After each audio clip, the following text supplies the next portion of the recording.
Hello everyone, आज हम MSc second sem microbiology के लैब कोर्स 2 का experiment verification of Beer's law पर बात करेंगे। वेरिफिकेशन ऑफ बीयर्स लॉ अर्थात बीयर्स लॉ का सत्यापन करना। लैब में इस एक्सपेरिमेंट को करने के लिए हमें आवश्यकता होगी इंस्ट्रूमेंट के रूप में विजिबल स्पेक्ट्रोफोटोमीटर या कलरीमीटर, ग्लासवेयर्स में beakers, test tube, glass rods, chemicals के रूप में कोई कलर डाइज जैसे bromophenol blue, distil water, pipette and power supply. Principle of Beer's law. जब मोनोक्रोमेटिक लाइट अर्थात सिंपल वेवलेंथ की लाइट किसी ट्रांसपेरेंट वेसल्स में रखे कलर्ड सॉल्यूशन से होकर गुजरती है तो कुछ लाइट एब्जॉर्ब हो जाती है और कुछ ट्रांसमिट हो जाती है। Transmitted light I initial intensity I0 से कम होती है। Transmitted light and initial intensity of light के बीच रिलेशन एब्जॉर्बिंग मीडियम अर्थात ट्रांसपेरेंट वेसल्स या क्यूबेट के लेंथ एवं एब्जॉर्बिंग सॉल्यूशन के कंसंट्रेशन पर डिपेंड करता है। बीयर्स लॉ के अनुसार amount of light absorbed by material is directly proportional to the concentration of absorbing solution, and according to Lambert law, amount of light absorbed is proportional to the thickness of absorbing material. After the combination of both law, Lambert-Beer's law or simply Beer's law derived, according to which amount of light of absorbing material is directly proportional to the concentration and thickness of absorbing material.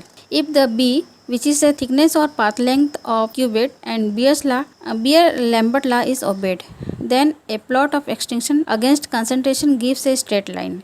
This straight line is a standard curve by which concentration of an unknown sample can easily determined. Procedure. सबसे पहले हम किसी die का stock solution तैयार करते हैं। यहाँ हमने 0.1% ब्रोमोफिनॉल ब्लू का स्टॉक सॉल्यूशन तैयार कर लिया है।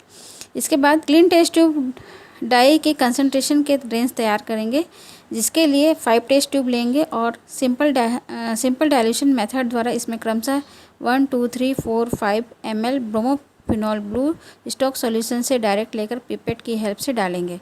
फिर इनमें क्रमशः 4 ml, 3 ml, 2 ml, 1 ml and 0 ml distil water add करते जाएंगे। इस प्रकार अलग अलग कंसंट्रेशन के स्टैंडर्ड सॉल्यूशन तैयार कर लेंगे।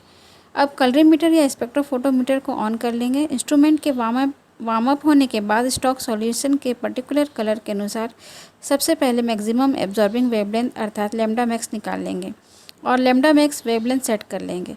फिर ब्लैंक अर्थात डिस्टिल वाटर जिसमें सॉल्यूट मटेरियल न घुला हो के द्वारा इंस्ट्रूमेंट को 0 एब्जॉर्बेंस पर सेट कर कैलिब्रेट कर लेंगे। अब प्रत्येक टेस्ट ट्यूब के डाइल्यूट सॉल्यूशन को पिपेट द्वारा लेकर क्यूबेट में 3/4 पार्ट तक भरकर उसका एब्जॉर्बेंस लेते जाएंगे एवं एब्जॉर्बेंस या ऑप्टिकल डेंसिटी ऑब्जर्व कर नोट कर लेंगे। इस तरह सभी टेस्ट ट्यूब्स के सॉल्यूशन के एब्जॉर्बेंस एवं उनके कंसंट्रेशन लेकर ग्राफ प्लॉट करेंगे।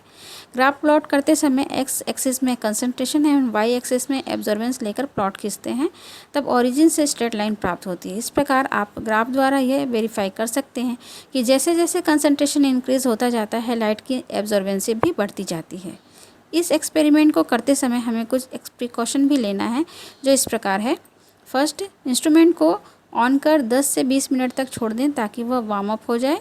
सेकंड, सबसे पहले इंस्ट्रूमेंट को ब्लैंक क्यूबेट में लेकर 0 पर सेट कर लें और कैलिब्रेट कर लें ताकि एरर कम आए।